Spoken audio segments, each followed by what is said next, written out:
നവരാത്രിയുടെ 4-ാം ദിവസമായ ഇന്ന് ദുർഗാഭഗവതിയുടെ 4-ാമത്തെ ഭാവമായ കൂഷ്മാണ്ഡദേവിയെ ആണ് ആരാധിക്കേണ്ടത്. സൃഷ്ടിയുടെ ഊർജം അണ്ഡത്തിൽ സൂക്ഷിക്കുന്നതിനാലാണ് ദേവിയെ കൂഷ്മാണ്ഡദേവി എന്ന് വിളിക്കുന്നത്.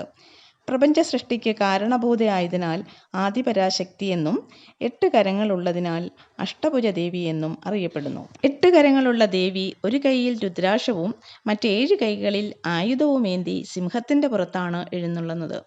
പാർവതീദേവി മഹേശ്വരനുമായുള്ള വിവാഹശേഷം ശിവശക്തി ഭാവത്തിലുള്ള ഉമയാണ് കൂഷ്മാണ്ഡദേവി. സൂര്യന്റെ ദേവതയായും സൃഷ്ടിക്ക് കാരണഭൂതയുമായ ദേവിക്ക് ചുവന്ന പുഷ്പങ്ങളാണ് ഇഷ്ടം. ദേവിയെ ആരാധിച്ചാൽ രോഗങ്ങളിൽ നിന്നും മുക്തി ലഭിക്കും. സൂര്യന്റെ ദേവതയായതിനാൽ ആദിത്യദോഷം അകറ്റാനും ദേവിയെ ആരാധിക്കുന്നത് അത്യുത്തമമാണ്.